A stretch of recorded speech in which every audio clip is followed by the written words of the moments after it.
ولا رسول بعده يا أيها الذين آمنوا اتقوا الله حق تقاته ولا تموتن إلا وأنتم مسلمون يا أيها الناس اتقوا ربكم الذي خلقكم من نفس واحدة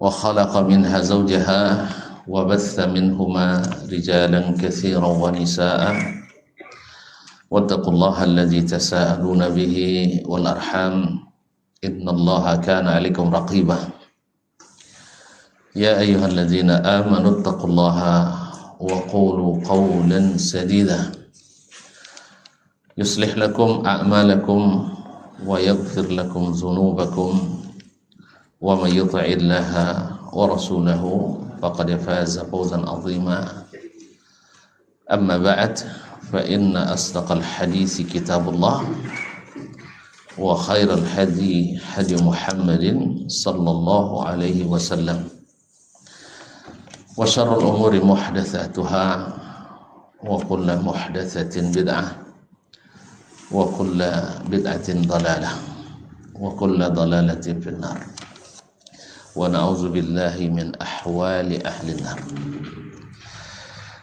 Bapak dan ibu-ibu, saudara-saudara dan saudari-saudari yang dirahmati Allah Subhanahu wa taala.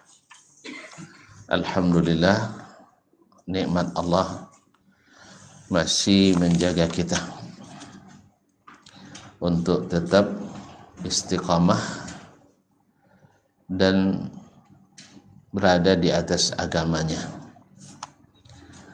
Maghrib ini masih menghimpun kita di tempat ini. Mudah-mudahan Allah menerima apa yang kita kerjakan, mengabulkan apa yang kita harapkan. Mudah-mudahan majelis ini juga majelis yang banyak berselawat kepada Nabi alaihi salatu wassalam, karena selawat kepadanya insyaallah membuat kita manusia paling bahagia di akhirat, mendapatkan syafaatnya.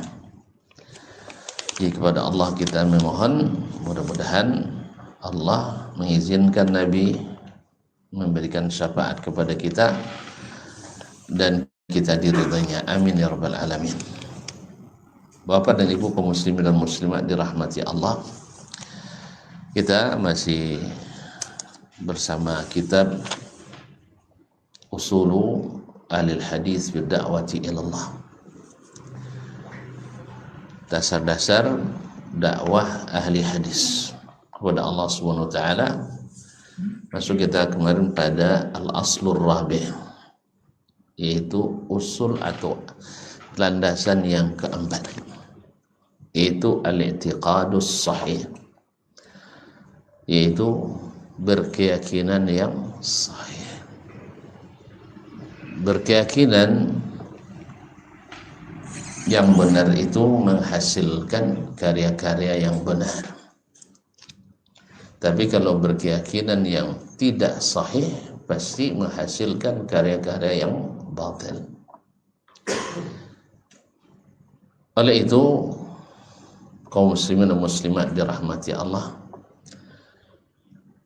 orang-orang yang berkeyakinan tidak benar sejak di zaman Nabi besar Muhammad sallallahu alaihi wasallam selalu menjadi pengganggu utama dalam jalan dakwah.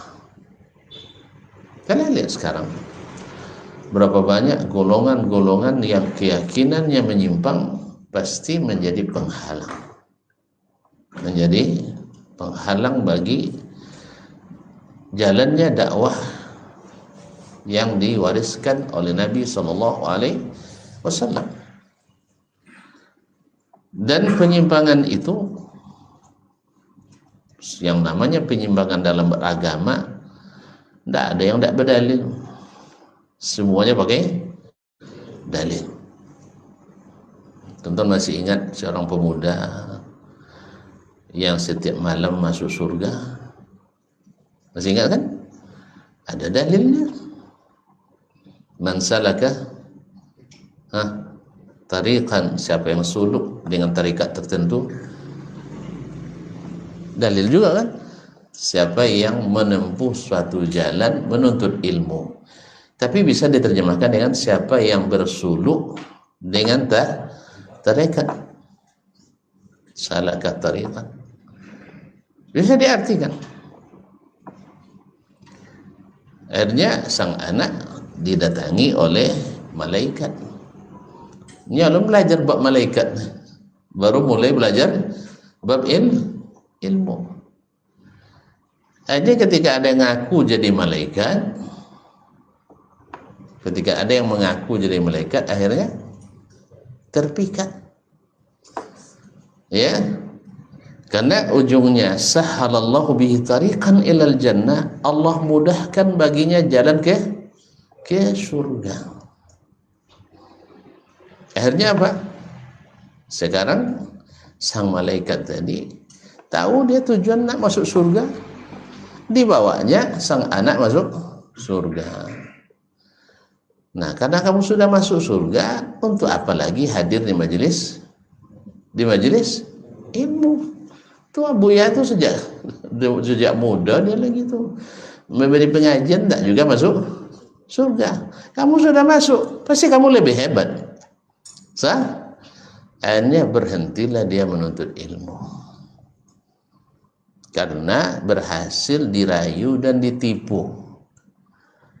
Kenapa? Bukan karena ilmu, dan bukan pula dia karena bodoh, dia orang cerdas, cuman belum berilmu. Akhirnya tertipu. Banyak kita tertipu oleh orang-orang yang ahli penyesatan dan syubhat itu. Bahkan mohon maaf, Nabi saja kalau tidak dijaga Allah dengan wahyu, tidak hampir tertipu oleh orang-orang.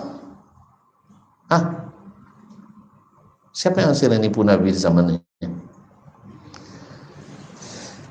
Subhanallah. Ada ahli bid'ah itu? Ada ahli bid'ah zaman Nabi? Nih, masa tonton beda katanya. Katanya banyak sahabat ahli bid'ah katanya. Allah musta'an. Zaman Nabi tidak ada ahli bid'ah. Yang ada adalah ahlul kufri wasyirki wan nifaq. Orang kafir, orang syirik, orang munafik. Kalau orang kafir dan musyrik jelas-jelas dan terang-terang, tidak payah, mereka musuh yang nampak terang-terangan. Ini yang bahaya, ini yang sebarisan dengan kita, sekampung dengan kita, satu sab salatnya dengan kita, sejumat dengan kita, sepuasa dengan kita, sehaji dan umrah dengan kita, sebini nak sebini lah, sesuku dengan kita, sama-sama berniaga, sama-sama bercerita satu kisah dan satu hikayat. Ini yang payah. Ini yang sering menipu dan membuat kita terjerumus berulang-ulang di lubang yang sama. Sedemikian banyak fakta sejarah menunjukkan pengkhianatan mereka, tapi karena kita terayu oleh bahasa yang mempedaya, hanya kita jatuh cinta. Memang cinta itu buta. Cinta itu buta. Kita sering terpengaruh oleh bujuk rayu. Apa kurangnya Adam alaihissalam ketika Allah sendiri yang mempatwakan kepada, bukan ulama, bukan nabi, bukan rasul, bukan malaikat, Allah sendiri. Apa kata Allah? Wala taqraba hadhihi asy-syajarata fatakuna minadz zalimin. Jangan kamu dekati berdua. Siapa yang berdua tuh? Iblis sama Adam. Hah? Adam dan Hawa. Iblis sudah ada, dia sudah tereliminir, tidak masuk lagi. Tapi dia pura-pura menjadi penasehat. Wih, mantap. Menjadi pembela satu-satunya. Kan malaikat kan tidak ada mendekati Adam lagi kan? Sah? Ada malaikat merayu-rayu Adam lagi? Siapa yang merayu? Iblis. Jadi ketika para malaikat diam, dianggap tidak peduli sama. Itu yang masalah kadang. Siapa yang aktif berbicara, siapa yang aktif berlogika, siapa yang aktif berretorika, siapa yang aktif membujuk dan merayu, siapa yang aktif berkoar-koar, dia yang paling hebat, sah? Akhirnya iblis. Kan kisah setelah terjadi pembangkangan iblis, ada malaikat datang ke Adam, sabar dam ya. Ada nggak? Ada nggak ceritanya? Enggak kan? Tapi yang sibuk siapa? Siapa sibuk? Iblis. Tahu enggak kenapa dia sibuk? Cari pengikut, cari dukungan. Karena dia sudah bersumpah, gara-gara Adam dan Hawa dia terlaknat, sah? Kan gara-gara Adam dan Hawa dia terlaknat. Maka dia harus juga jerumuskan orang ini. Itu sumpahnya. Wa bi'izzika bi'izzatika la ughwiyannahum ajma'in. Dengan keperkasaanmu ya Allah, saya akan pasti sesatkan mereka semuanya. Akhirnya nengok iblis yang berani, iblis yang begitu perhatian, memberi nasihat, inni lakuma laminan nasihin. Cahayalah kalian berdua, we. Inni pakai alat taukid, inna. Laminan nasihin pakai lam taukid lagi, menegaskan. Benar-benar menerima nasihat jujur. Oleh sebab itu saya kan tahu abang kan lebih tua dari kalian berdua. Abang lebih tua dari kalian berdua. Beribu tahun sebelum kalian diciptakan aku udah tahu. Jadi ada bocoran. Malaikat tidak mau ngasih tahu nih. Malaikat pro-nya ke sana, bukan pro ke sini. La haula wala quwata illa billah. Jadi kaum muslimin dan muslimat dirahmati Allah. Ma nahakuma rabbukuma an tilkuma syajarah. Ya, an tilkuma syajarati illa an takuna malakaini atau takuna minal khalidin. Kamu berdua, wahai Adam dan Hawa, tak dilarang oleh Rabb kamu berdua mendekati pohon itu kecuali karena kalau kalian dekati dan makan, kalian jadi malaikat atau kalian kekal di surga. Tentu mendengar itu yang cepat terpengaruh itu kan, kalau dengar misalnya suaminya tertangkap karena korupsi, siapa yang saling terpukul? Ayo. Weh. Istri. Bini. Takut dia, bang. Awalnya terlanjur hidup senang di sini. Udah terlanjur hidup senang di sini. Ini abang iblis bilang kalau kita makan nanti kita akan dikeluarkan. Kalau tidak makan kita akan dikeluarkan. Nak klarifikasi ke malaikat segan. Itu masalahnya.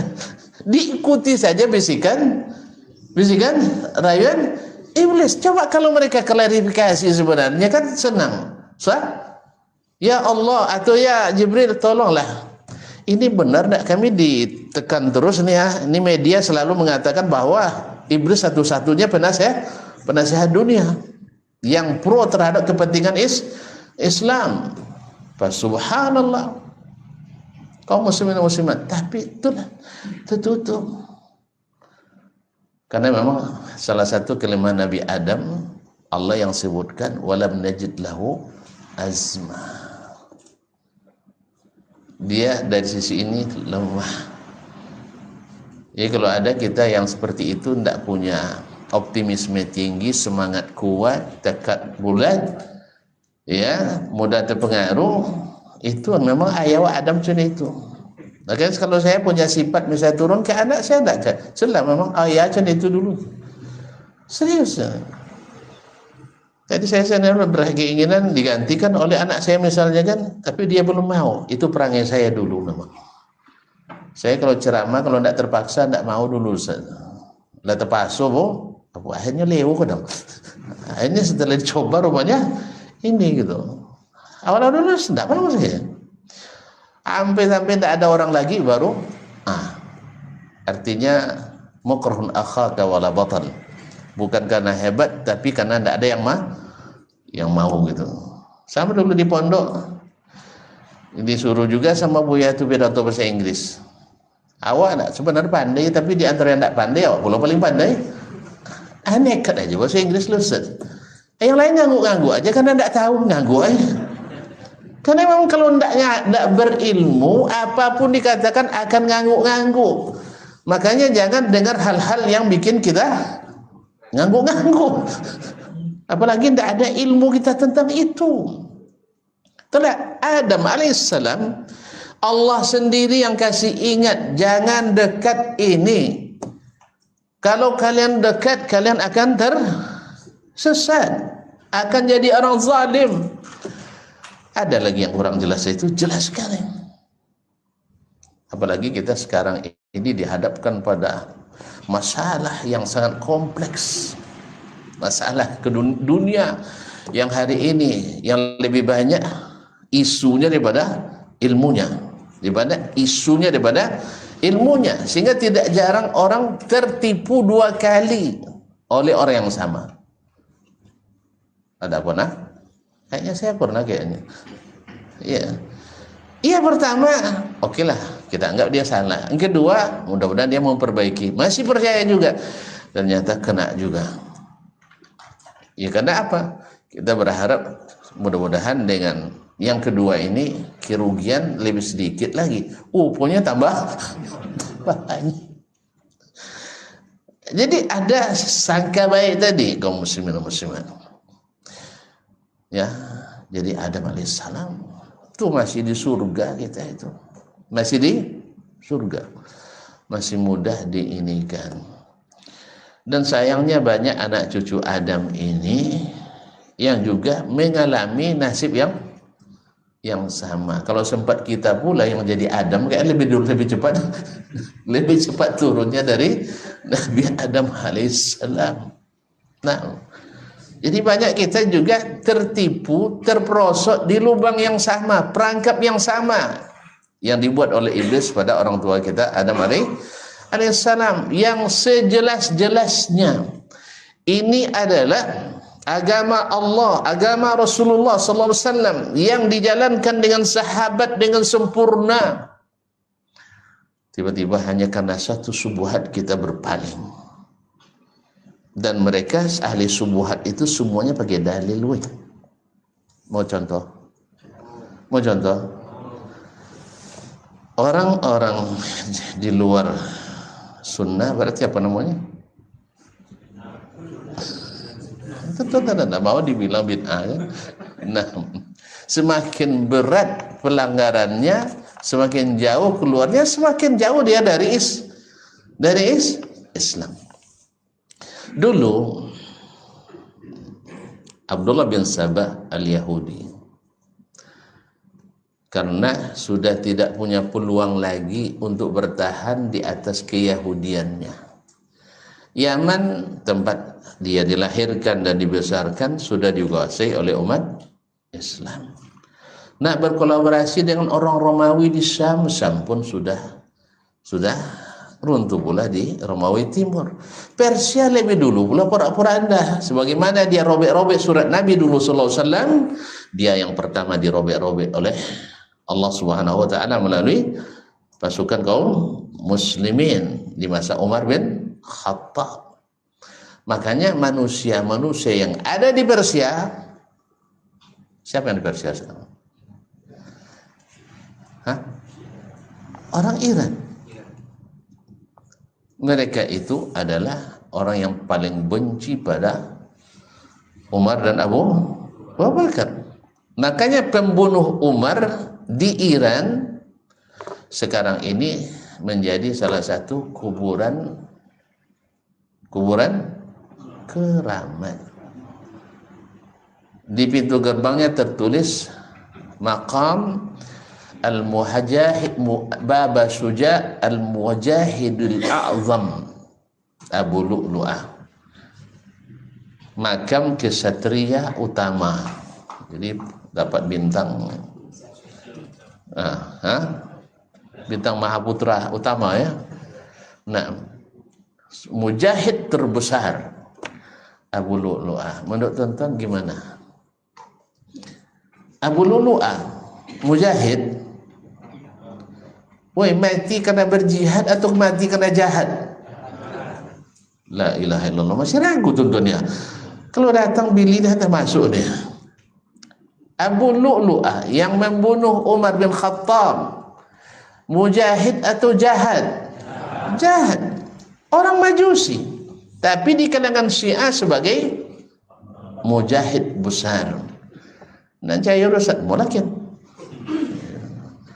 Gimana tahu kan? Pailakokin ada di pintu gerbangnya dan menjadi salah satu tempat ngalap berkah. Ini kalau ada orang kita memang suka agak kesia-siaan, memang banyak kesamaannya juga. Kalau orang Syiah, orang Sufi punya kebiasaan mengutuskan wali, meminta-minta di kuburan wali, maka orang Syiah mengutuskan para imamnya. Kalau orang Sufi suka beribadah menyanyi-nyanyi, maka orang Syiah suka ibadah menyanyi dan menari. Jadi makanya agak banyak kesamaannya karena memang diambil dari sumber yang sama. Nah, Abu Lu'lu'ah al-Majusi karena sudah tidak mungkin lagi untuk bertahan dengan agamanya, maka dendam kesumatnya yang membara membuat dia masuk Islam dengan rencana merusak Islam dari dalam. Ketika lahir Khawarij sebagai bid'ah pertama yang merusak kesatuan umat. Mahasiswa saya bertanya, Ustaz, saya tidak setuju bahwa bid'ah merusak persatuan umat Islam. Saya bilang setuju tidak setuju antum, tapi Allah dan Rasul yang mengatakan. Allah dan Rasul yang mengatakan. Tidak setuju antum tidak ada masalah. Allah dan Rasul mengatakan dan seperti itulah kenyataan. Apa kata Allah?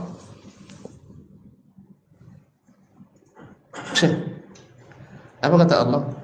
Bahwa bid'ah akan merusak persatuan atau akan memecah belah umat. Sebanyak itu ayat noh. Kalau tidak ada tuh, saya minta tolong ke imam lagi. Wa anna hadza sirati mustaqiman fattabi'uh, dan inilah jalanku yang lurus maka ikuti. Yarhamukallah. Wala tattabi'us subul, jangan ikuti jalan-jalan yang lain. Nah, yang jalan Nabi itu apa namanya? Jalan Nabi itu apa namanya? As-sunnah. Kan as-sunnah itu adalah jalan Nabi SAW. Kalau jalan selain Nabi, langsung berdoa tak bid'ah. Jalan selain Nabi terus jalan bid'ah. Apa akibat mengikuti jalan-jalan selain jalan Nabi? Fatafarraqa bikum an sabili. An sabilillah, an sabili, Ustaz. An sabili, Baik. An sabili. Nanti kalian akan bercerai-berai, berfirqah-firqah keluar dari jalan Nabi alaihi salatu wassalam. Berarti bid'ah mencari-berai tak? Itu kata Allah. Kata Rasul apa lagi? Apa hadisnya? Sataftariqu hadhil ummah ila 73 firqah. Umat ini, kalau umat ini maksudnya umat apa? Umat Islam. Nah, ada yang mencoba menafsirkannya dengan umat-umat selain umat Islam. Jadi yang masuk 72 golongan itu Yahudi, Nasrani, Hindu, Buddha, Konghucu, Kebatinan, Islam Nusantara dan sebagainya. Ma'asyiral kiram. Nah, umat Islam ini yang bersyahadat la ilaha illallah wa anna Muhammadar Rasulullah. Ada seorang apa namanya? Ya disebutlah ulama, kata orang dari salah negeri Timur Tengah. Dia mengatakan, saya tidak tahu ada orang yang mengafirkan orang yang bersyahadat la ilaha illallah Muhammadur Rasulullah. Masya Allah, saya tantang katanya. Bukan tidak tahu, tidak ada katanya. Terus apa ya? Tidak tahu itu jangan sama tidak ada. Tidak tahu tidak sama dengan tidak ada. Subhanallah. Ini kadang-kadang orang ini seperti kata pepatah orang tua kita, karena hati mati, karena mata buta. Atau mungkin dia mau tidak belajar juga, mungkin saya tidak tahu juga. Nah, dibilang nggak ada. Maka ketika dia tantang, kita jawab tantangannya. Ada orang yang bersyahadat la ilaha illallah tapi dikafirkan oleh siapa? Pak ya jawab ya. Dia berkata la ilaha illallah Muhammadur Rasulullah tapi dikafirkan oleh Allah dan Rasulnya sallallahu alaihi wasallam. Ada enggak? Baru dengar kami Ustaz. Iya ya. Itulah makanya kalau datang orang mengatakan, "Oh, jangan bilang-bilang sesat itu, dia la ilaha illallah Muhammadur Rasulullah sama salat dengan kita." Iya, karena antum tidak tahu, bukan tidak ada. Ustaz, baca surah Al-Munafiqun sampai selesai Ustaz. Kita dengarkan ramai-ramai. Al-Munafiqun, orang munafik bersyahadat apa tidak? Bersyahadat apa enggak? Betul. Apa buktinya? Saya tanya bukti, tidak ada yang mau tahu. Buktinya mereka aman bersama Nabi. Sebab siapa yang mengucapkan syahadat aman. Tak halal darahnya, tak halal hartanya, tak halal kehormatannya, dijaga. Saya seperti umat Islam yang lain. Tapi hakikatnya mereka kafir atau bukan? Siapa itu? Al-Munafiqun. Tapi mohon maaf juga, saya tanya beberapa lokal di kelas ketika kuliah, rata-rata tidak tahu bahwa orang munafik itu kafir. Dikiranya orang munafik orang Islam.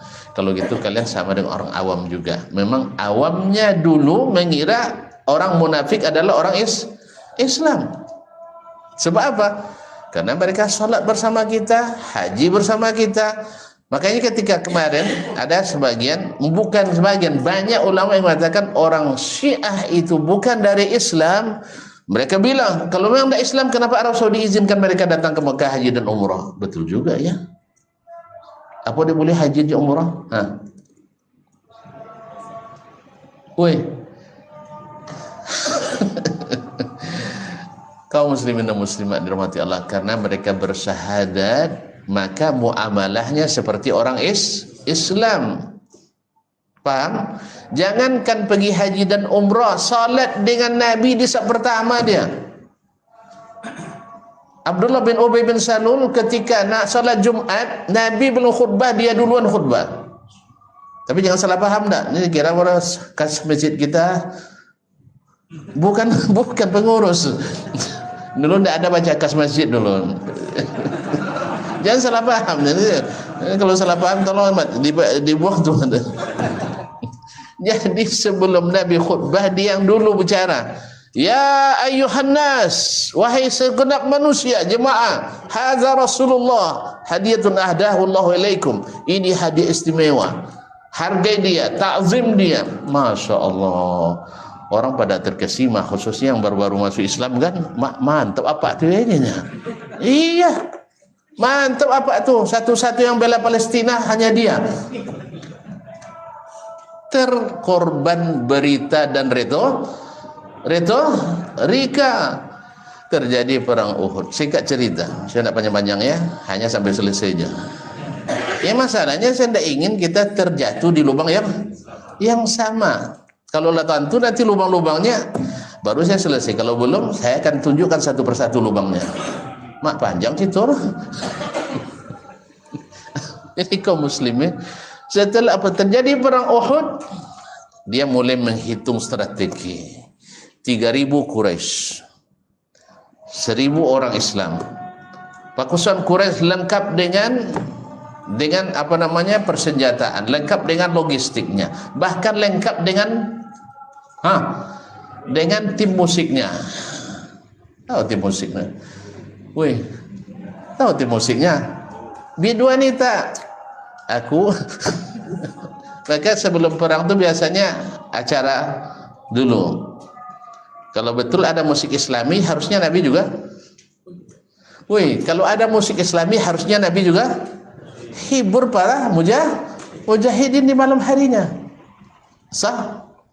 Ada enggak? Jadi gimana cara Nabi menghibur kaum muslimin dan mujahidin? Dengan salat, dengan istighasah, bukan dengan musik Islami. Atau ajar musisi Nabi Hasan bin Sabit ya. Allah. Jadi kaum muslimin dan muslimat dirahmati Allah, dia hitung Nabi pasti kalah. Sebab jumlah sepertiga. Peralatan tak berbanding, tak sebanding. Makanan sedikit. Akhirnya mereka di pertengahan jalan, kalau di awal mereka tak mau pergi, lumayan juga lah, tak begitu terpukul saat Nabi dan para sahabat. Di tengah jalan, di Anjamatus Syaikhain sudah hampir sampai ke Uhud, mereka narik sepertiga pasukan. Nampak tak?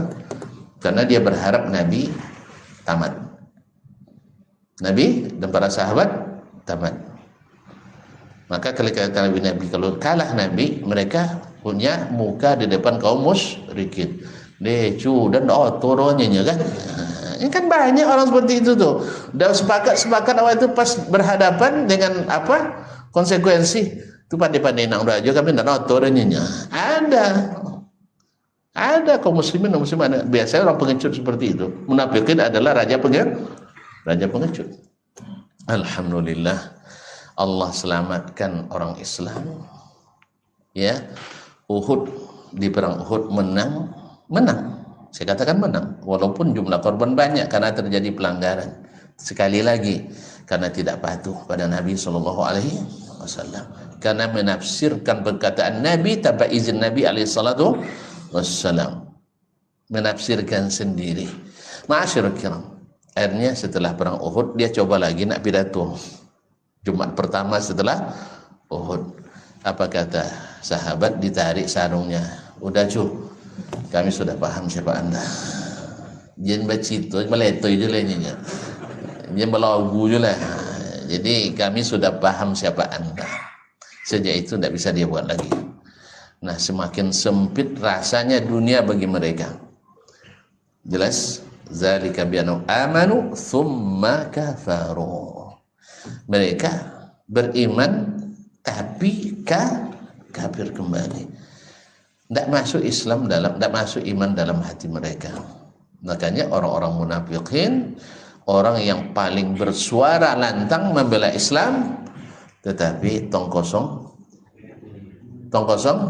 nyaring bunyinya. Mau tahu? Selepas azan nanti, insyaallah.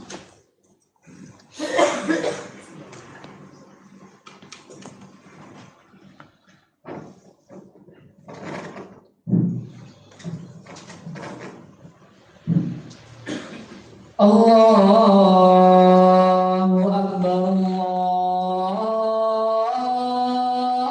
Allahu Akbar. Allahu Akbar. Allahu Akbar. Allahu Akbar. Allahu Akbar. Asyhadu an la ilaha illallah. Asyhadu an Asyhadu an la ilaha illallah. asyhadu an la ilaha Asyhadu anna Muhammadar Rasulullah.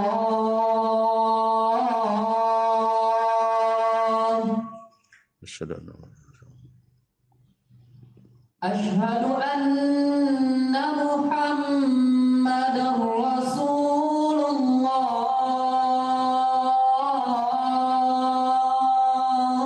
asyhadu anna Muhammadar Rasulullah. Hayya 'alas shalah.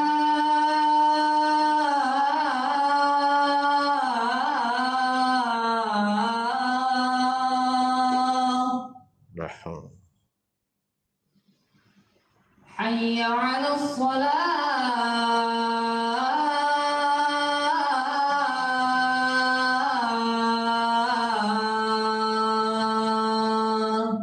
la haula wala Hayya 'alal falah.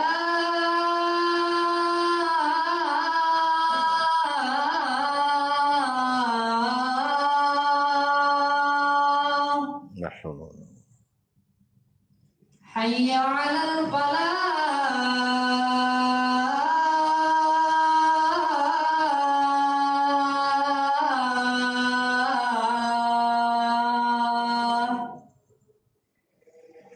Allahu Akbar.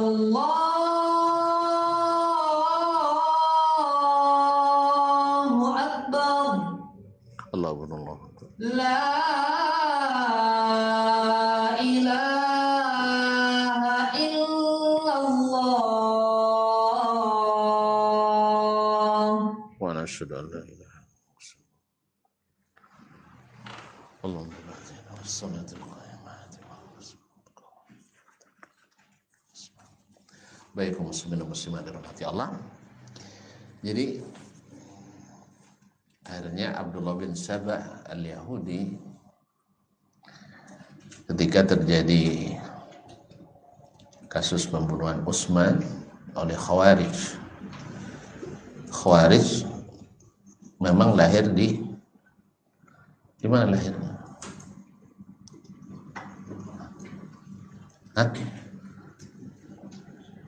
Kan Nabi yang bilang bahwa fitnah akan lahir di arah timur, qibla Najd, di arah Najd. Dan hadis ini sebagaimana kebiasaan ahli syubhat menjadikan ini sebagai fitnah terhadap dakwah Syekh Muhammad bin Abdul Wahab. Padahal Najd itu bukan hanya di Jazirah Arab. Yang kedua, Najd itu ada di Irak, juga ada di Syam.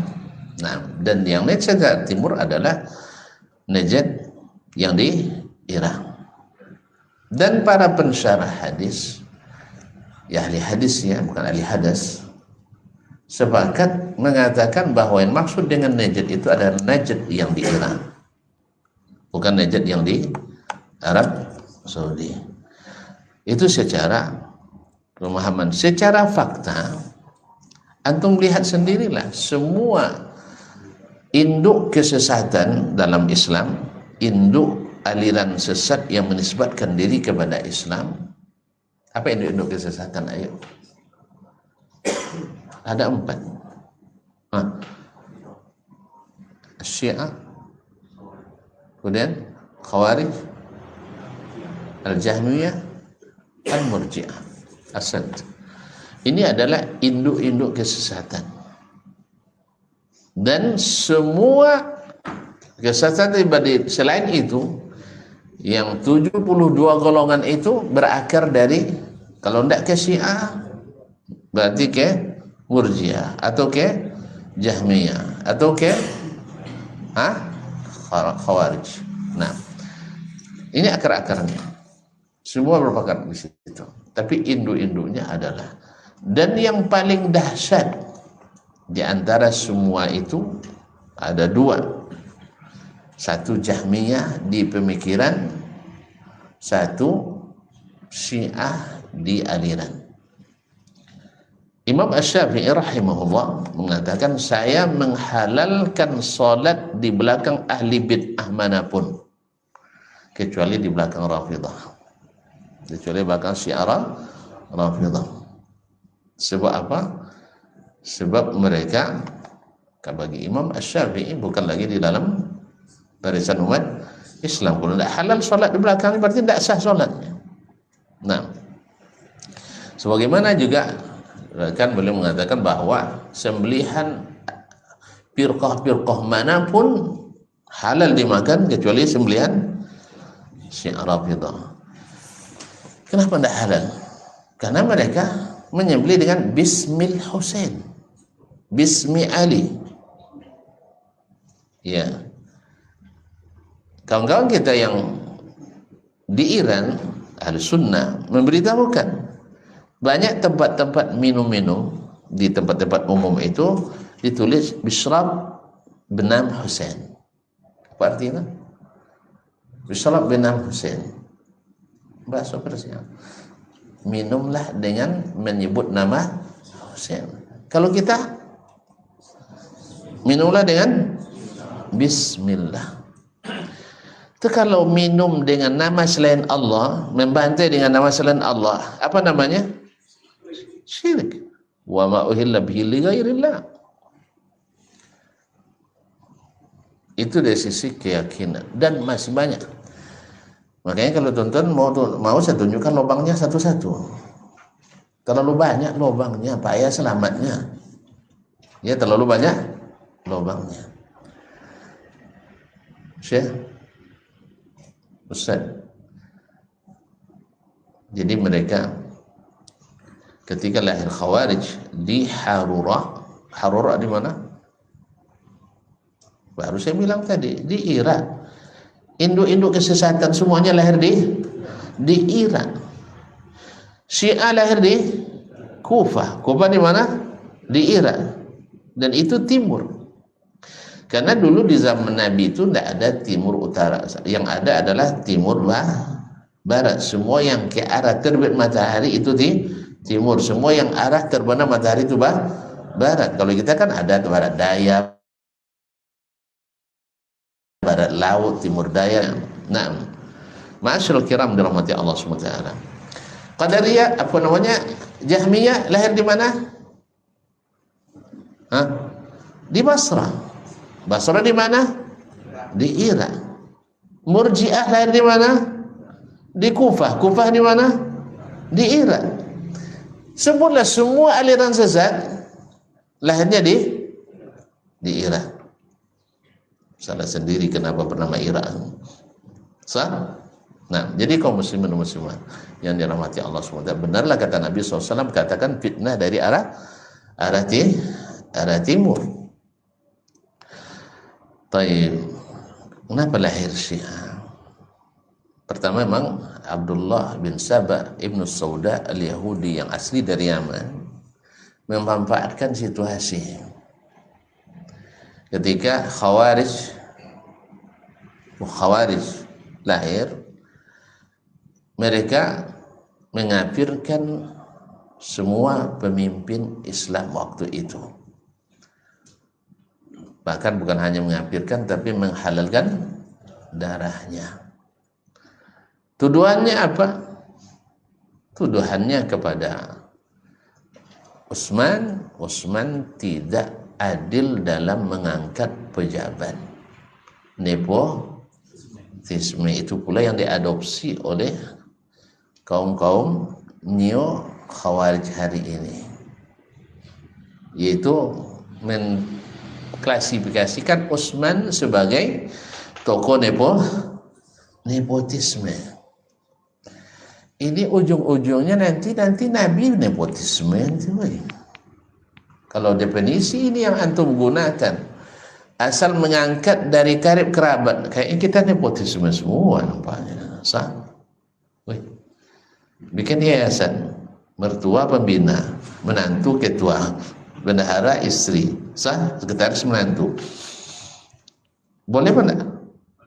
Nepotisme.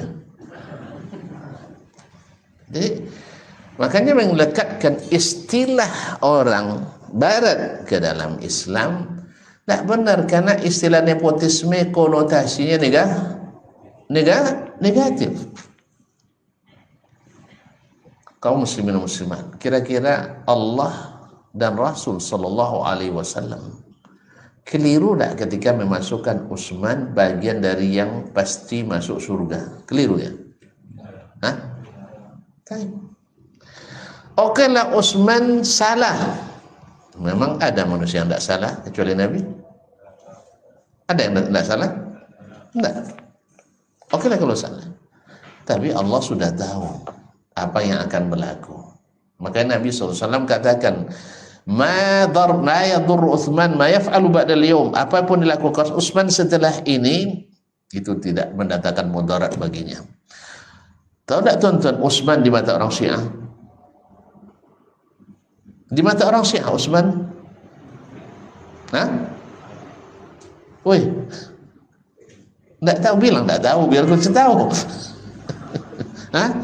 Utsman di mata orang Syiah adalah kafir, munafik. Nah, jadi kaum muslimat dan rahmati Allah.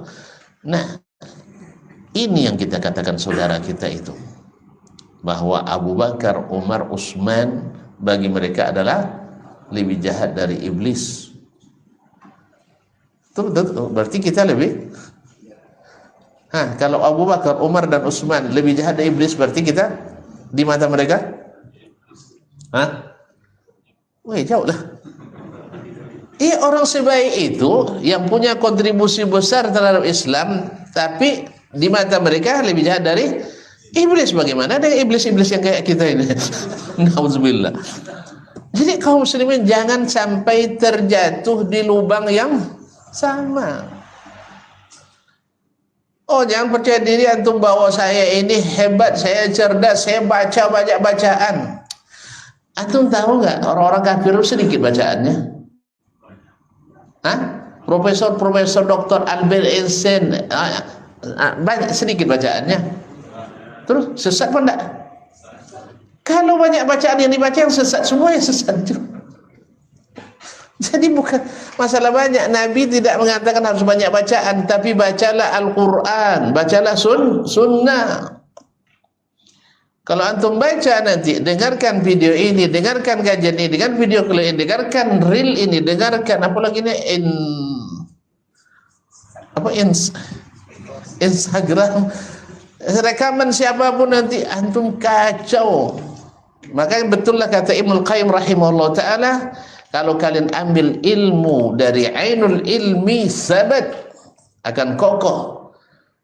Kalau ambil ilmu dari bata air ilmu itu, asal muasal ilmu itu apa? Al-Quran dan sunnah, akan kokoh. Wa man akhadzal ilma min jarayanihi, siapa yang ambil ilmu dari aliran-alirannya, bukan di mata airnya lagi. Kalau sampai ke hilir Jonio aja lah. Woi, ayo Sungai Kampar masih jernih sampai ke kita. Laqaruh. Udah sampai ke kita dah keruh semua, dah kotor. Enggak. Jonio ustaznya nyupunya bawa terbalik tahun di Jakarta. Kau dok mandi Ciliwung, iyalah kok. Jadi banyak Ciliwung Jonio. Itu masalah. Jadi bukan karena jernihnya Sungai Kampar itu, tapi karena sudah terbiasa di kali Ciliwung. Aikolah Jonio gosanya. Apa sebab kami di Ciliwung dulu lebih parah pun ikut. Jadi kaum muslimin dan muslimat dirahmati Allah SWT. Nah, lebih parah lagi nanti apa? wa akhadhatul amwajul fitani wasyubuhat. Nanti terombang-ambing oleh fitnah dan gelombang fitnah dan syubhat. Antum dengar ustaz ini, dengar kiai ini, dengar buya ini, dengar ini. Woi, rupanya penguasa Arab Saudi itu Yahudi ya katanya. Mak. Penguasa Arab Saudi itu Yahudi, raja-raja Arab Saudi itu Yahudi. Kalau saya tidak payah saya mematahkan orang ini.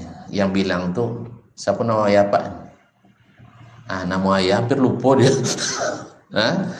Paling-paling nanti sampai datuk ayahnya, sah? Kan sudah pernah saya tanya di sini, sah? Lama C nama ayah? Sudah tahu nama ayah? Sudah tahu nama ayahnya? Sudah? Alhamdulillah, lama tu? Masih? Atau ayah? Hilang. Nah, orang-orang seperti ini bicara nasab bisa. Orang-orang yang datuk dia sendiri nggak tahu bicara nasab, muktamad. Tak bisa. Itu mah kata gitu dek bak alawi banyak. Jadi kaum muslimin dan muslimat dirahmati Allah SWT. Orang itu nasabnya tercatat dan terhafal. Kalau kita nasabnya tercecer dan terhapus. Ini yang ngaku apa nama Caniago. Dah berapa datuk sampai ke Datuk Caniago? Nggak ada. Mohon maaf kawan-kawan kita yang tapanuli yang biasa melekatkan gelarnya seperti Siregar, Nasution, Lubis. Ada yang arak kita. Sampainya kan 5, paling banyak 5. Orang tuh sampai ke datuknya Ismail bin Ibrahim. Bahkan di antara mereka ada sampai ke Nabi Adam AS tercatat. Makanya tersebutlah salah satu keistimewaan umat Islam adalah al-ansab. Karena mereka nasabnya terjaga. Lalu datang orang mengatakan, yang mengatakan itu setelah saya telisik pula, 2 juga sumbernya Ustaz. Satu Yahudi di Austria, yang satunya jenderal orang Syiah. Kan akar Yahudi juga. Jadi biasa saja.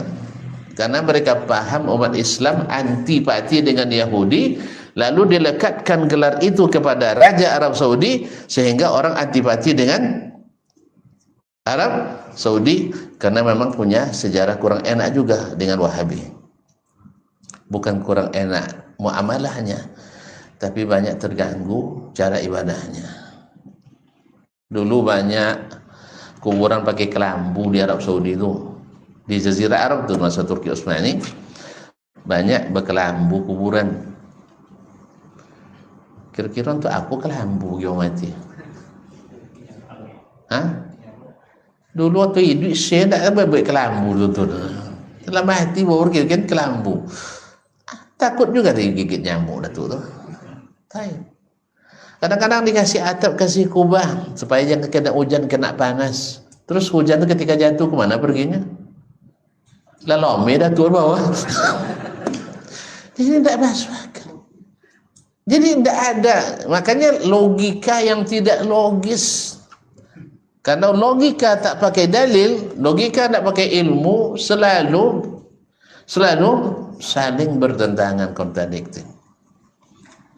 Oleh itu kaum muslimin ketika mereka bilang dia Yahudi, saya katakan Anda tidak berhak bicara nasab, karena nasab Anda saja tidak jelas. Ini biasa kalau tidak nawa apa cuma kalau orang yang tidak berpunya tu suka cuma orang. Nah, Allah musta'an.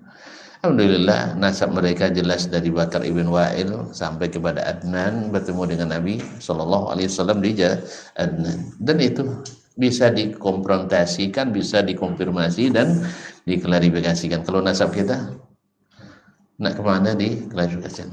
Kalau betul mereka keturunan Yahudi, kenapa masih menjadi satu-satunya negara yang tidak punya kerjasama dengan orang Yahudi? Turki yang katanya juga anti Yahudi punya kedutaan Yahudi Israel di Ankara, Istanbul. Iran katanya perang sama Yahudi, punya kedutaan Israel di Teheran. Entah waktu perang ini ada cerita mereka diusir. Saya tidak mengikuti atau memang tidak diliput? Ada enggak duta besar Israel diusir dari Iran? Woi, jauh lah. Saya tidak tahu. Nah, nanti salah ngomong pula saya. Sepertinya enggak ada ya. Tapi Mesir, yang negara besar Islam kabarnya juga punya hubungan istimewa dengan Israel. Maroko juga punya kok. Tapi Arab Saudi tidak. Mereka satu-satunya yang konsisten. Tidak ada normalisasi sebelum kembali ke batas tahun 67. Bahwa Baitul Maqdis milik Palestina. Tidak ada dibagi-bagi. Yang lain-lain sudah menyali semua. Akhirnya tertuduh. Lain nama buat Wahabi jenazah yang salah. Allah musta'an. Jadi masih kuat? Masih? Baik. Jadi Abdullah bin Sabah al-Yahudi memanfaatkan situasi. Orang sekarang sedang menyalahkan Ali. Tahu tak tuan-tuan kenapa Ali disalahkan? Khawarij menyalahkan Ali ketika terjadi perang Siffin. Lalu untuk berdamai mereka mengirim jururun runding dari Muawiyah Amr bin al-As, dari Ali Abu Musa al-Ash'ari. Nah, bagi Khawarij ini dosa besar. Kenapa menjadikan hakim selain Allah Subhanahu wa taala? Inil hukmu illa lillah. Akhirnya dua-duanya diincar oleh Khawarij, Ali dan Muawiyah. Alhamdulillah Muawiyah sakit pula, dia subuh itu tidak pergi ke masjid. Cara Allah untuk menyelamatkannya. Padahal di tanggal yang sama sudah direncanakan Ali dan Muawiyah harus dihilangkan dari dunia. Tapi Allah berkehendak bahwasanya Muawiyah menjadi raja Islam pertama. Nah, memanfaatkan situasi antara pasukan Syam dengan pasukan Irak, khususnya Kufah. Ini yang dimanfaatkan oleh Abdullah bin Sabah al-Yahudi untuk merusak Islam dari dalam. Mulailah gerakan-gerakan cinta Ahlul Bait, cinta keturunan Nabi Sallallahu Alaihi Wasallam.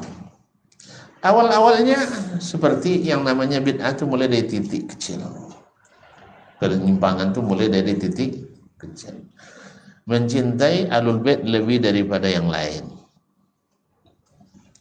Lama-lama terjadi klaim bahwa Ali adalah yang paling berhak jadi khalifah, walaupun Abu Bakar dan Umar masih dihormati. Lama-lama lagi datang lagi klaim bahwa Ali lebih utama dari Abu Bakar, Umar dan Utsman. Lama-lama lagi Abu Bakar, Umar dan Utsman merampas hak Ali sebagai khalifah. Ini kan bisa dicari dalam Quran dunia. Jelas. Lama-lama Abu Bakar dikafirkan. Apa sebab? Inilah. Mau contohnya kenapa dikafirkan oleh mereka. Kenapa didukung masuk neraka. Dasarnya hadis Ustaz. Masya Allah, pakai hadis woy. Hadisnya dalam Sahih Bukhari dan Muslim. Apa kata Nabi SAW? Bahwa Fatimah bad'atun minni. Fatimah itu adalah bagian dari diriku. Man aghdabaha aghdabani, man adaha faqad adani, wa man aghdabani faqad aghdaballah. Atau kama qala sallallahu alaihi wasallam, Fatimah itu adalah bagian dari aku, karena anak dia. Siapa yang menyakitinya sama ada yang menyakiti saya. Siapa yang menyakiti saya sama ada yang menyakiti Allah. Jelas?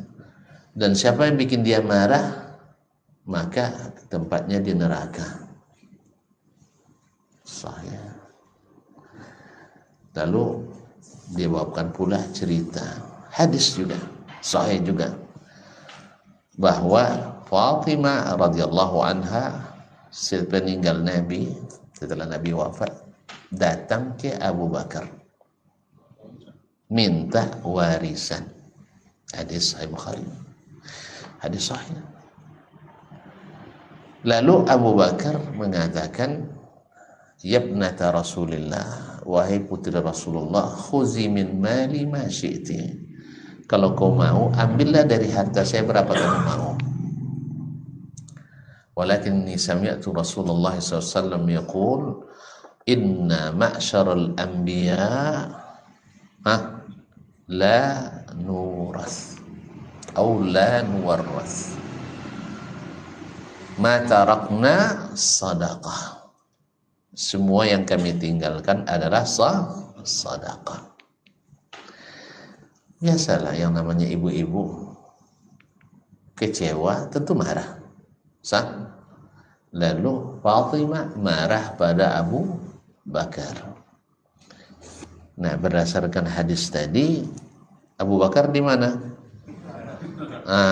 Di neraka. Taib, kalau didengar oleh orang-orang yang tidak berilmu, masuk tak kaji? Masuk. Makanya jenang-jenang wajah citur, ini kita citirnya, si mata kadang lutut. Jadi subhanallah, sampai di situ sama dengan tadi, wang menuntut ilmu kenapa? Supaya masuk surga. Sekarang dah masuk surga, tinggalkan menuntut ilmu. Selesai dah dia, sesat. Subhanallah. Kaum muslimin dan muslimat dirahmati Allah SWT. Karena Fatimah marah, berarti sama Abu Bakar, berarti Abu Bakar masuk neraka. Gara-gara membuat Fatimah marah. Itu gimana contoh? Yang kedua, dia menahan warisan. Lalu hadis yang diriwayatkan oleh Bukhari ini dan Muslim ini bertentangan dengan Al-Quran. Masya Allah. Awal tadi dia angkat Bukhari, dia sekarang mereka akan memurukkan Bukhari dan Muslim.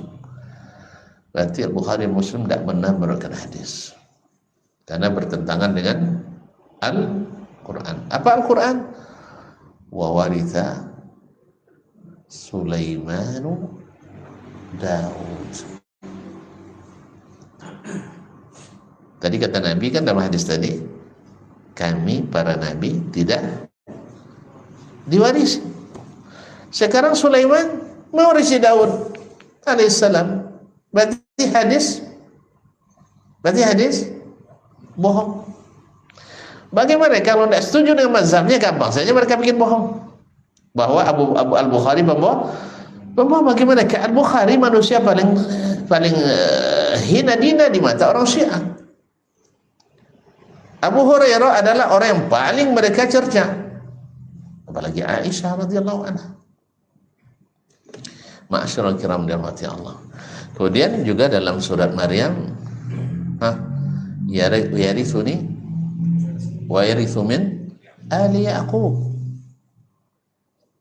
Beri saya keturunan yang akan mewarisiku dan mewarisi keluarga Yaqub. Ternyata para nabi itu diwarisi. Daud diwarisi oleh Sulaiman, kemudian Zakaria diwarisi oleh Nabi Yahya. Nah, Nabi Yahya. Nah, gimana itu? Kalau tuan-tuan tidak berilmu atau saya tak mengetahui maksud dari ayat ini, dia tak kicau di nentarang kita. Tak kicau di nentarang. Maka jangan heran kalau ada orang-orang besar, orang-orang hebat, orang-orang cerdas, orang berpendidikan tinggi, yang berwawasan luas, tapi tidak berilmu. Ini mohon maaf, tuan-tuan sudah sering saya katakan, ilmu dengan kecerdasan beda enggak? Beda kan? Orang cerdas belum tentu berilmu. Orang berilmu pasti cerdas. Oleh sebab itu carilah ilmu. Tak cukup dengan kecerdasan. Dan ilmu itu harus melalui guru. Karena kalau melalui buku salahnya lebih banyak daripada benarnya. Oh, zaman sekarang zaman canggih Ustaz, buka sedikit dah ada video, apa saja ada semua, betul.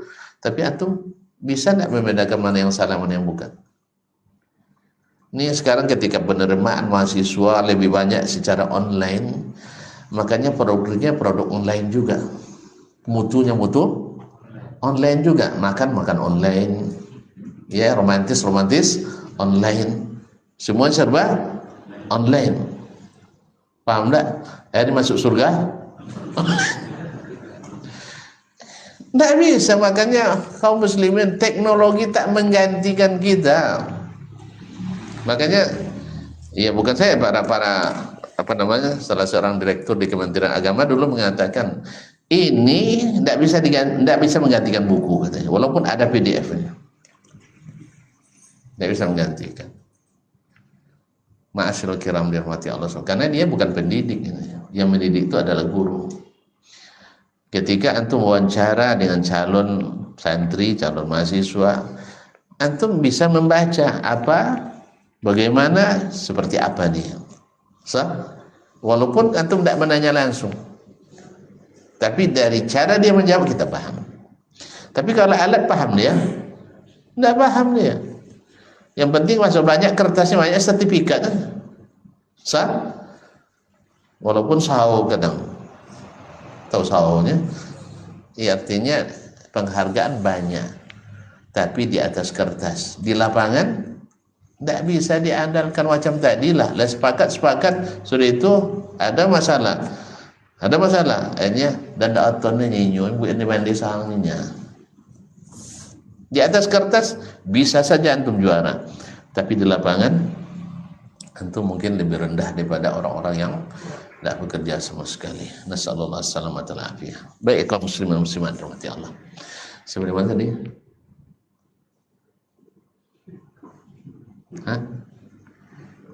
Lawi kaji saya. Dia memanfaatkan situasi untuk mengelabui bahwasanya para Ahlul Bait diwasiatkan oleh Nabi untuk dihormati, dan itu tidak salah. Tapi yang salahnya adalah menghormati Ahlul Bait dengan merendahkan sahabat yang lain. Nah, kembali ke contoh tadi, masalah yarithuni warithu min ali Yaqub. Nah, mereka mengatakan diwarisi, termasuk kepemimpinan. Keturunan Nabi boleh mewarisi kepemimpinan Nabi, artinya jadi raja lah Nabi, jadi kan, jadi nanti jadi Fatimah jadi ratu, Ali jadi raja, dan seterusnya. Ini yang diyakini oleh mereka. Berarti pemimpinan Abu Bakar, Umar, Utsman, Muawiyah dan seterusnya adalah batil. Bagi mereka adalah harus imam. Ma'asyiral kiram dirahmati Allah. Pertama, masalah ayat ini. Ini yang diwarisi oleh Sulaiman dari Daud adalah hartanya kah, kedudukannya kah, atau kenabian? Di mana antum tahu? Main kira-kira aja. Orang kira-kira banyak orang pandai ngira. Harus dengan dasar. Di mana antum tahu bahwa yang diwarisi itu adalah ilmu dan kenabian? Nanti diklaim lagi sama orang Syiah nanti. Berarti cucu Nabi mewarisi kenabian. Gimana cara jawabnya? Tidak ada Nabi setelah Nabi Muhammad sallallahu alaihi wasallam. Nah, gimana? Orang yang tidak tahu latar belakang Nabi Sulaiman, Nabi Daud alaihissalam. Nabi Daud berapa orang istrinya? 900? Salah hitung tak? Nabi Daud berapa istrinya? Itu apa namanya? Tidak selir apa namanya? Budaknya. Nah, kalau istrinya 12. 12 yang darinya keturunan Bani Israel. Nah, Bani Israel dari keturunan Yakub ya. Baik. Ala kuliah istrinya ada dua, maaf saya, istri Nabi Daud itu ada 12, berarti anaknya ramai enggak? Ramai. Nah, kalau seandainya yang dimaksud warisan harta, warisan tahta, lalu dikhususkan Sulaiman yang dapat, zalim enggak Nabi Daud? Zalim enggak? Boleh enggak Nabi zalim? Hah? Enggak. Kalau dia zalim berarti dia tidak maksum. Para nabi itu maksum. Berarti yang dimaksud bukan warisan harta, bukan warisan tahta, tapi yang diwarisi adalah ilmu dan kenabian. Makanya dikhususkanlah Sulaiman oleh Allah SWT mewarisi, meneruskan dakwah ayahnya Daud alaihi wassalam. Baik. Tadi di ayat surat Maryam tadi, yarithuni warithu min ali Yaqub. Yaqub itu siapa? Hah?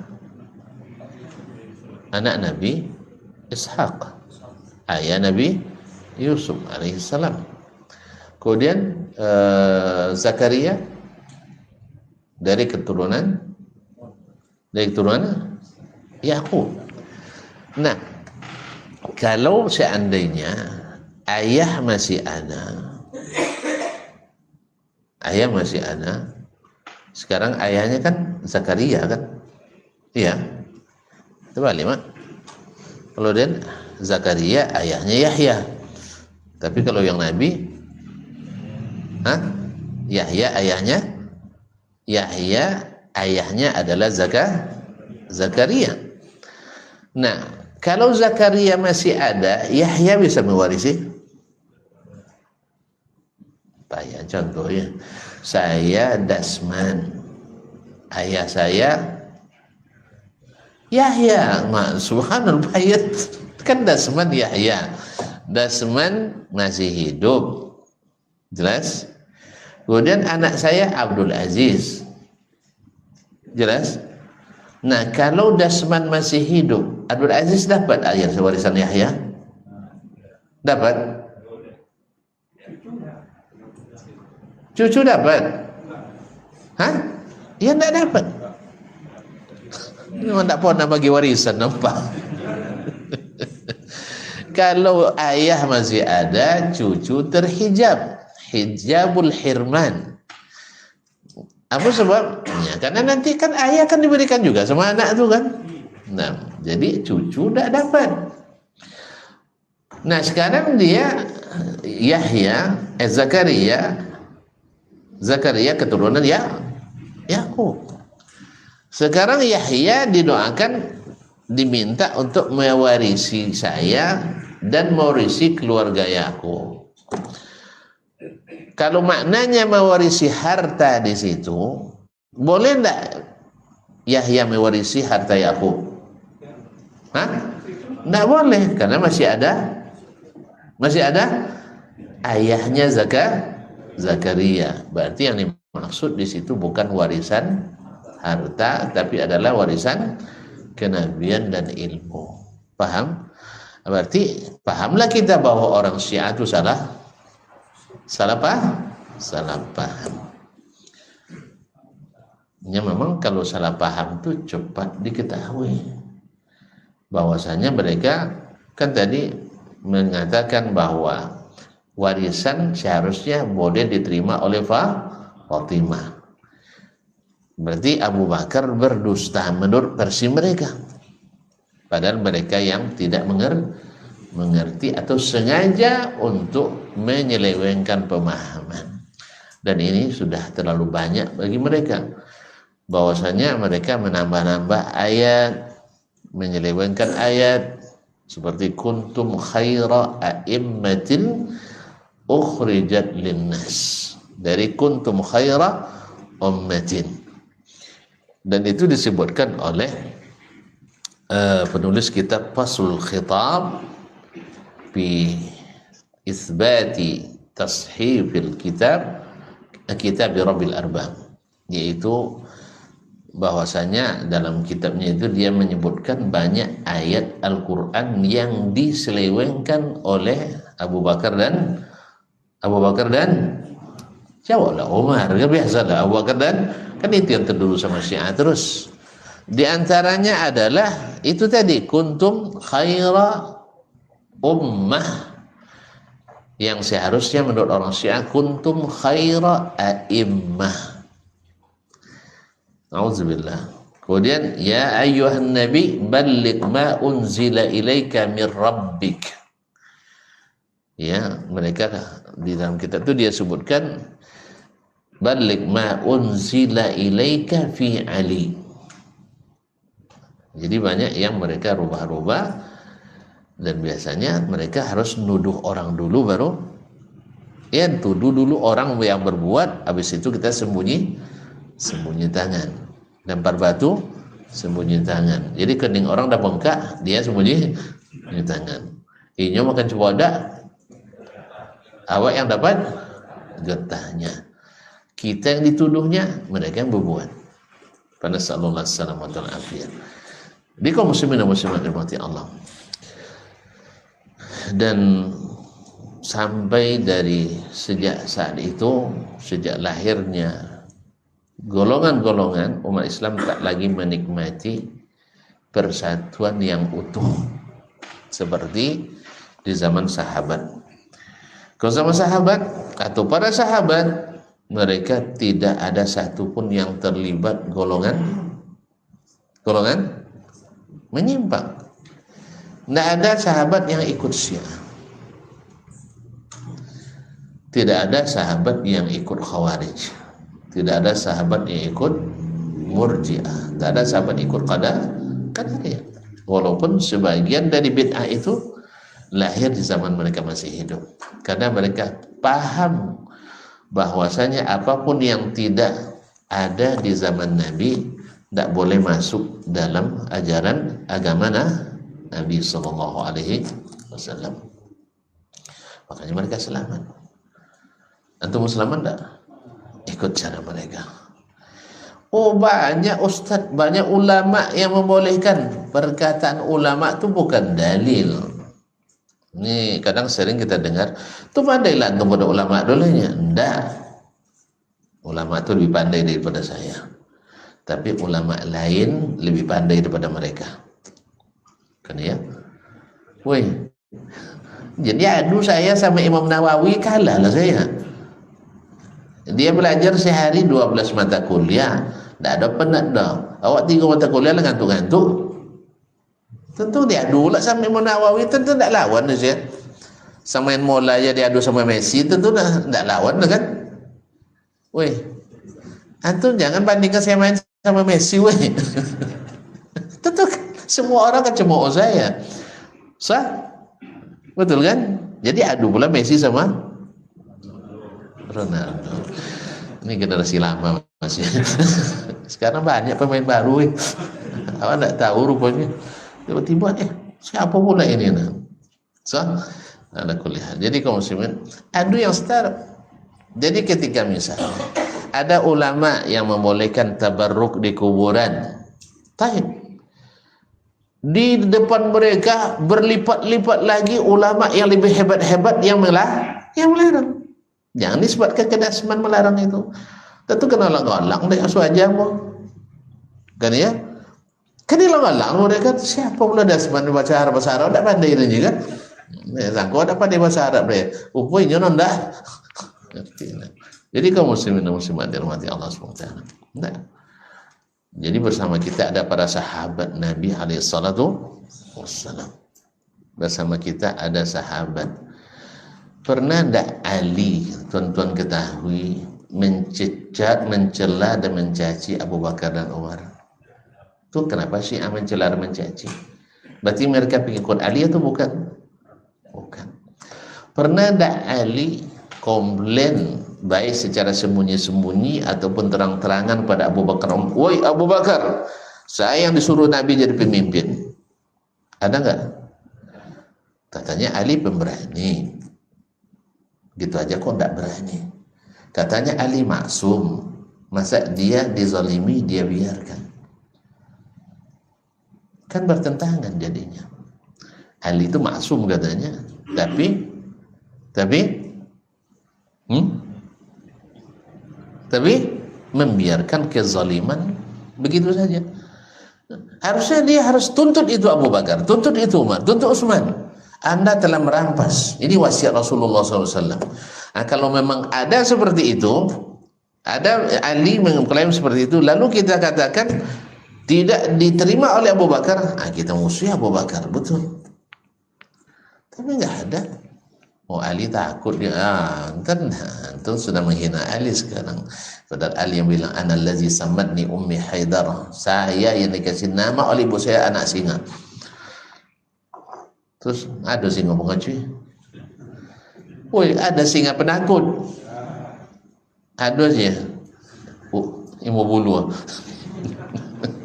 Mana ada singa penakut? Kecuali dalam cerita. Kabarnya anak singa dipelihara oleh sapi atau kambing ya, nyusu di situ. Pas datang ke rombongan ikut pula dia lari kan, rupanya ke rombongan singa itu ada ayah di situ. Ayahnya rupanya dikira sudah mendiang, rupanya masih hidup. Dikejar sama ayah itu kan, maksudnya dia tahulah naluri hewan itu kan tahu anaknya. Sampai ke tepi sungai. Tengok sungai, itu samud aja ya. Baru dia paham bahwa dia bukan sapi atau kambing gitu. Akhirnya tidak takut lagi dia. Jadi kalau singa tidak ada yang penakut, apalagi singa padang pasir. Karena ketika pulang dulu diundang ke sebuah lembaga dakwah kan, ngisi pelatihan. Ini sikap podium semua nih sebab. Nah, saya juga agak takut-takut dikit ya, tapi akhirnya saya ingat saya singa padang pasir di bilang.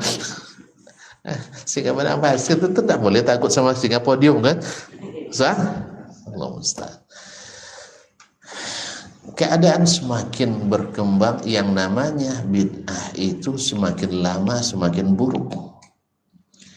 Sampai akhirnya mereka berkeyakinan bahwasanya sahabat semuanya murtad, kecuali beberapa orang saja, seperti yang disebutkan oleh yang penulis ulama mereka mu'tamad seperti Al-Kulaini, Al-Majlisi dalam Biharul Anwar, Al-Jazairi dalam Al-Anwar Nu'maniyah dan lain-lain. Mereka berkeyakinan bahwa selain daripada Ali, Fatimah, Hasan, Husain, kemudian Salman Al-Farisi, semuanya murtad sepeninggal Nabi Sallallahu Alaihi Wasallam.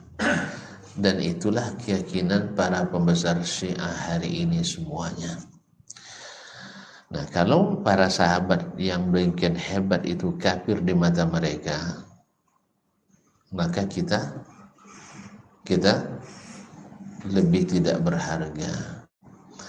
Ada bukti, sudah terlanjur banyak bukti. Ketika Fatimiyah Al-Ubaidiyin berkuasa di Mesir dulu, subhanallah, ulama-ulama Ahlussunnah dan bahkan orang-orang biasa itu setiap hari disebut oleh para ulama yang menulis tentang sejarah Mesir, termasuk Imam Asyuti dan Husnul Muhadarah, setiap hari tidak kurang dari 70 ulama penuntut ilmu dai diterjunkan dari menara tertinggi di kota.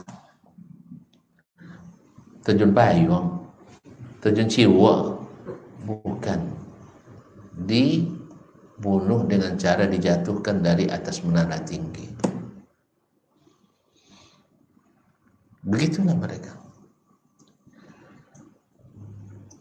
Terus selesai, mereka yang mengundang pasukan Mongol untuk menjadikan Baghdad sebagai lautan api. Lebih parah daripada Bandung, lautan api. Jadi mereka berkat Ibnul Alqami dan Safiyuddin At-Tusi, Ibnul Alqami itu adalah menterinya. Kalau menteri itu di masa itu sebagai perdana menteri di zaman sekarang, yaitu yang menjalankan pemerintahan. Nah, menterinya Ibn al-Alqami Asy-Syi'i yang Syiah, dibantu dengan kepala polisinya Safiyuddin At-Tusi juga Syiah. Dengan makar mereka, karena dia orang ring satu Khalifah Al-Musta'sim billah, akhirnya dia bisa meyakinkan atas permintaan Raja Mongol Holako Khan untuk mengurangi tentara Garda Nasional di kota Baghdad, karena mereka sudah bersekongkol untuk menyerahkan Baghdad ke orang Mongol. Tentu saja ada kompensasinya, bahwa mereka nanti diberikan kekuasaan di Irak oleh mereka, oleh orang Mongol. Dikurangi dari 120.000 pasukan, dikurangi dengan apa istilahnya, efisiensi, karena dolar selalu efisiensi, maka banyak di antara tentaranya yang dipensiun dini kan, atau dikirim ke daerah-daerah seperti di Papua, dan dulu ketika GAM ada di Aceh, daerah-daerah konflik, sehingga di Baghdad hanya tinggal lebih kurang 15.000 dari 120.000. Bayangkan ya, awalnya dijaga oleh pasukan elit 120.000, sekarang tinggal 15.000. Itu atas permintaan Holako terus. Nah, kaum muslimin dan muslimat dirahmati Allah SWT, setelah itu mereka berikan kunci-kunci masuk ke Baghdad, dan Holako melakukan pembinasaan selama 40 hari 40 malam di Baghdad, bebas melakukan apa saja, pembunuhan, pemerkosaan, sehingga disebut oleh Ibnu Katsir dalam Bidayah Nihayah, tidak kurang dari 50.000 anak gadis muslimah Ahlussunnah diperkosa oleh pasukan Mongol. Jatuh korban tidak kurang dari 1.800.000 orang. Baitul Hikmah, pustaka terbesar di dunia sampai hari ini, pustaka besar Islam, dibuang bukunya ke sungai Al-Furat dan sungai Dijlah, Tigris, sehingga berbulan-bulan tinta air sungai itu hitam oleh tinta. Onggokan jenazah mengalahkan tingginya bumbung rumah orang waktu itu. Rakyat-rakyat sipil, bukan rakyat bersenjata. Tahu tidak tuan-tuan, orang berdua ini dalam buku Al-Khomeini dan Al-Khamenei yang baru mati, bagaimana mereka mengatakan orang berdua ini? Kalau tadi pembunuh Umar Mujahid A'zam, kalau ini yang berdua ini Ibn al-Alqami dan Safiyuddin At-Tusi dalam buku Al-Khomeini dan juga buku Al-Khamenei, ini adalah dua orang mimman qaddama khadamatin jalilatan lil islami wal muslimin. Mereka ini adalah pahlawan besar yang memberikan kontribusi yang sangat besar terhadap Islam dan kaum muslimin. Siapa yang mereka masukkan dengan Islam dan kaum muslimin? Kita kah? Atau adalah orang-orang Syiah? Karena memang yang selamat pada waktu itu hanya dua. Satu orang Syiah, dua orang Yahudi. Karena sudah dikonsentrasikan di kantong-kantong tertentu di Baghdad, sehingga diberikan kode oleh kepala polisi Safiyuddin At-Tusi dengan menterinya Ibnul Al-Qami. Selesai Ustaz? Selesai? Belum. Makanya lubangnya banyak, saya bilang. Lubangnya banyak. Ketika perang salib, tahu enggak tuan-tuan penyebab kekalahan pertama kali? Tersekongkolnya orang Syiah dengan orang-orang Salim. Makanya Baitul Maqdis pun jatuh ke tangan Salib dan korban tidak kurang dari 800.000 orang di tengah kota, orang tua, wanita dan anak-anak, dan syair-syair pasukan salib waktu itu di bawah pimpinan Lionheart, si hati singa, masih tersimpan di Vatikan sampai hari ini. Mereka dengan bangga dalam syair punyangganya berenang darah di kota Baitul Maqdis. Jasa buruk Syiah lagi, seperti yang disebutkan oleh Imam Ibnu Katsir dalam Al-Bidayah wan Nihayah dan lain-lain. Baik, cukup? Belum. Nah, kaum muslimin dan muslimat dirahmati Allah.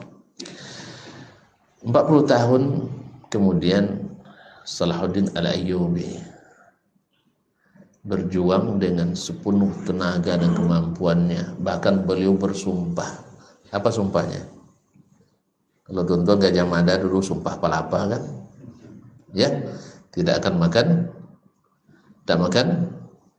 Wih, tidak makan malam. Wah, ini sumpah mana tu no? Tidak makan buah palapa sampai Nusantara disatukan, itu ya.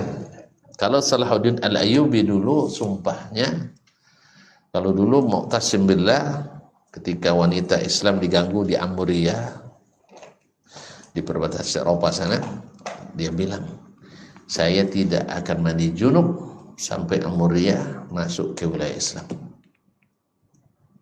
Apa makna tidak mandi junub? Tidak mimpi. Apa? Tidak akan berhubungan suami istri atau dengan budak. Jelas?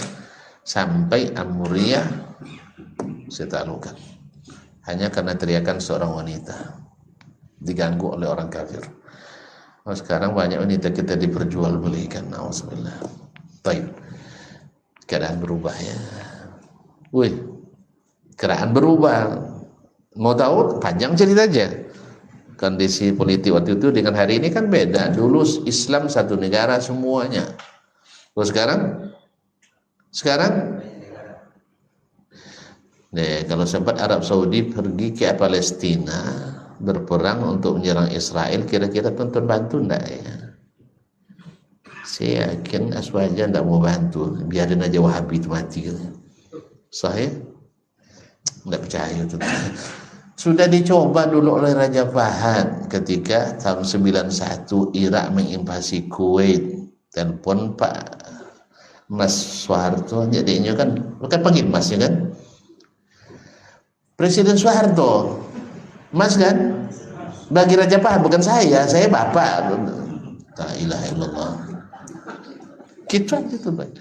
Mas ya, ini gimana ini, bisa enggak dibantu? Dewa. Bahaya itu, Mas Fahad katanya, saya serba salah, utang kami banyak katanya, akhirnya tidak bisa angkat tangan. Telepon lagi Pak Cik, coba Cik, Mahathir Muhammad. Nah, Abdullah juga alasannya kan ada Inggris itu, kami negara persemakmuran Inggris. Kami sudah dikasih pesan jangan. Sah.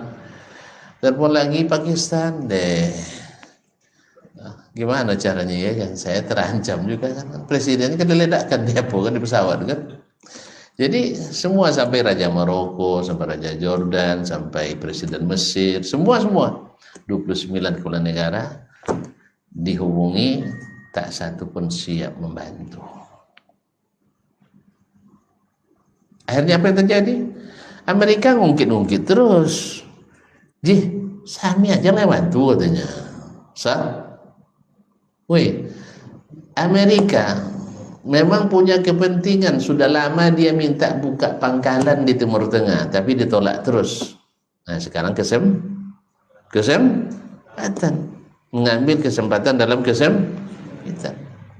Termasuk Iran itu tidak mau juga bantu. Jadi jangan tonton bicara lagi di televisi. Kenapa Arab Saudi tidak menyerang menyerang Israel berarti sahabat Israel. Akhirnya dibuatlah fitnah, mereka keturunan ya Yahudi, yang bicara tidak tahu turunannya, tidak tahu nasabnya. Allah musta'an. Jadi kaum muslimin dan muslimat dirahmati Allah, antum suruh juga Arab Saudi nyerang Israel.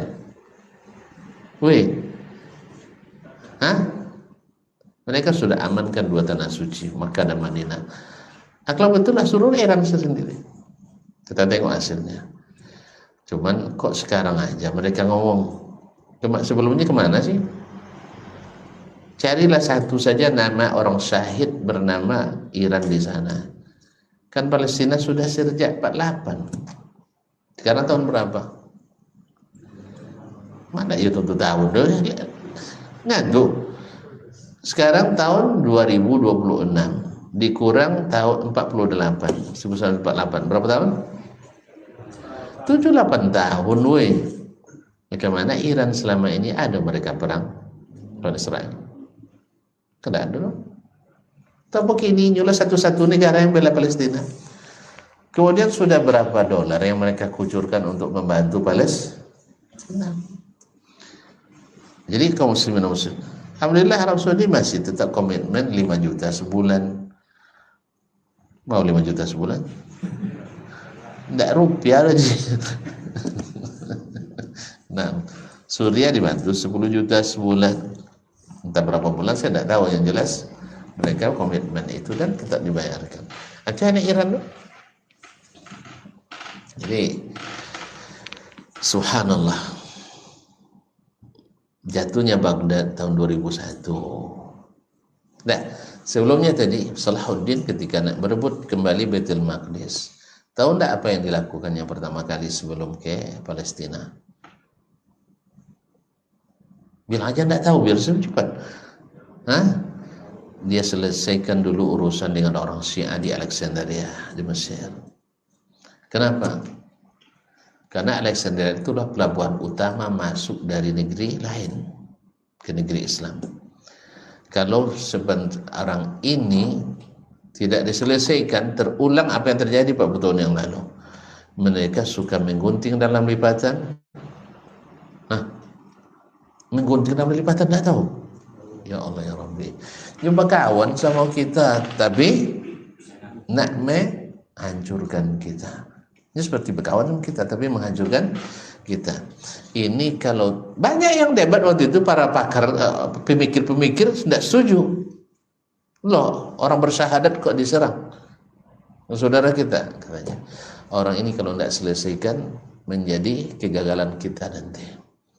Sebab dulu Baitul Maqdis dikuasai oleh orang salib berkat kerjasama mereka. Seperti dulu Baghdad dikuasai kerjasama dengan Mongol. Nah, 2001 Baghdad kembali jatuh ke tangan Amerika dan sekutu, juga atas kerjasama Iran dengan Amerika dan sekutunya. Tahu enggak itu? Ketika besoknya Baghdad diserah terimakan ke pasukan Amerika dan sekutu, malamnya Bush ada di Teheran. Teheran di mana? Di Iran. Jadi kalau mereka berbantah sekarang, saya mengistilahkan preman berbantah sesama preman. Tuh, atulah masuk bela-bela yang satu, nanti kalah yang tuh bela nanti bahaya. Nah, jadi preman berbantah sesama preman, mereka asalnya kawan. Tapi ada beberapa kepentingan yang tidak sesuai undiang kan, tidak sama bagi dah. Mungkin disebabkan itu mereka seolah-olah, dan kita tidak tahu, orang tidak jarang mengorbankan dirinya sendiri kadang untuk kepentingan politiknya. Dan nanti kalau baca ini panjang lagi nanti. Ya. Ada sebuah negara menenggelamkan kapal induknya untuk kepentingan politik. Mau tahu juga? Tidak usah tahu semua. Nah, ini kan rahasia. Baiklah kaum muslimin. Intinya jangan masuk lubang yang sama lagi. Sudah terlalu banyak bukti, sudah terlalu banyak fakta, dan buku-buku mereka bisa dibaca. Ya, karena Kalau antum mau, kalau enggak usah aja dibaca, karena isinya kebanyakan adalah dusta. Ada dusta. Dan orang cerdas kalau pendusta, banyak yang bisa dibuat dustanya. Makanya tidak jarang juga dalam ilmu hadis ada hafiz lakinnahu kazzab. Dia hafiz tapi kazzab. Nasallallahu alaihi wasallam. Nah, yang paling sulit deteksi adalah orang yang di depan kita tersenyum tapi di belakang kita mengaum. Itulah modelnya mereka. Nasallallahu alaihi wasallam. Jadi kaum muslimin jangan sampai terperosok kedua kali atau ketiga kali di lubang yang sama. Ya, karena tidak berbicara bukan berarti suka, bukan berarti menerima, dan tidak menyerang bukan berarti tidak memusuhi. Karena orang lebih paham kapan harus menggunakan kata-kata, kapan harus menggunakan senjata, dan kapan harus menggunakan harta. Awak senjata tidak punya, harta juga sedikit, terus yang punya hanya kata itu banyak cito. Jadi cito banyak. Serius nih. Ini kalau cerita tentang masalah Palestina, dazab kami dulu. Sana di SMS sama kawan di Jakarta dulu. Mana masih di Madinah tahun 2000 berapa ya, waktu Gaza diserang Israel juga itu. Jadi di Arab Saudi ada penggalangan dana secara nasional di televisi. Saya sedang makan, ada penggalangan dana masuk SMS. Ngapain aja kalian di sana tidur, orang Arab Saudi, dasar apa katanya, jongos Yahudi katanya. Orang Indonesia sudah kirim 2,4 miliar. Arab Saudi mana? Gitu. Saya tertawa sendiri. Inilah orang jahil yang pandai berretorika.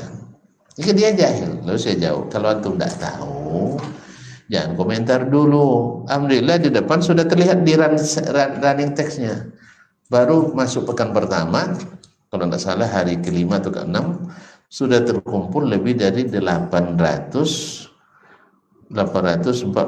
juta lah lebih kurang ya. Nah, tapi bukan rupiah. Kalau tadi kan 2,4 miliar rupiah kan? Ya kita kali ya, biar kita tahu berapa sih. Ya, baru pekan pertamanya dia cadang dua pekan ini. Kali 4.500 sekarang. Baru 3.807 miliar. Tuh kalau dia dibanding dengan 2,4 miliar, cuma berapa persen? Paham enggak saya?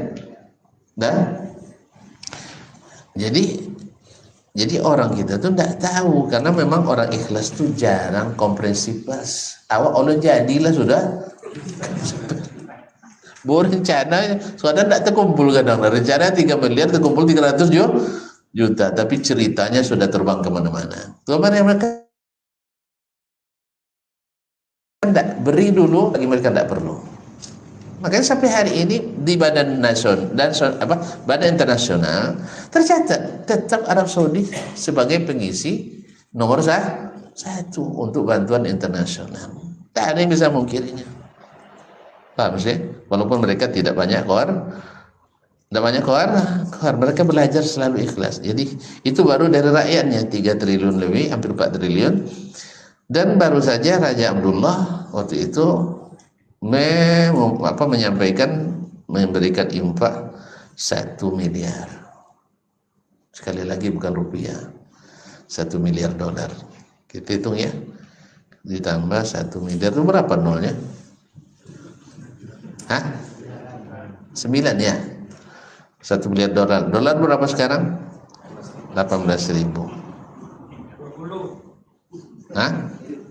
20 dah.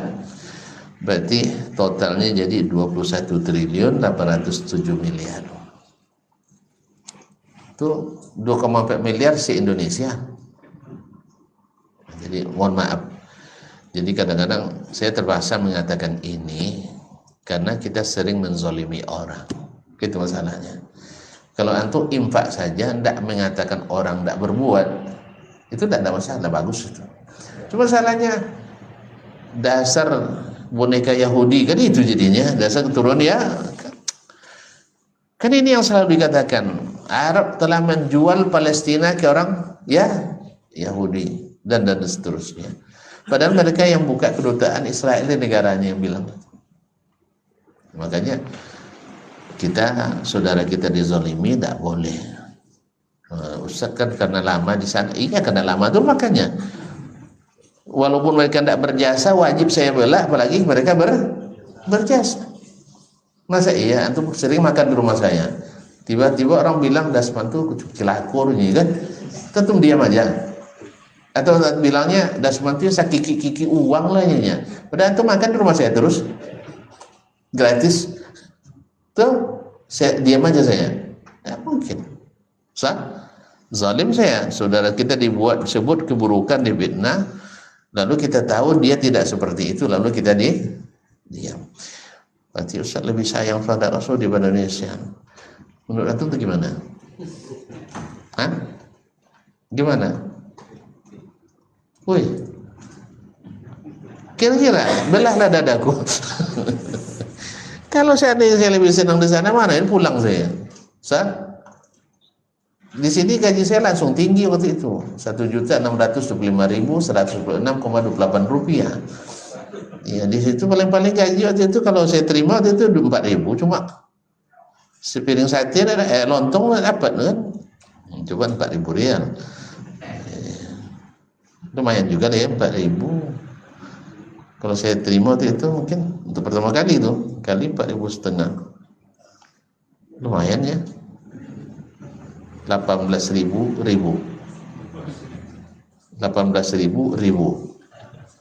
18 juta.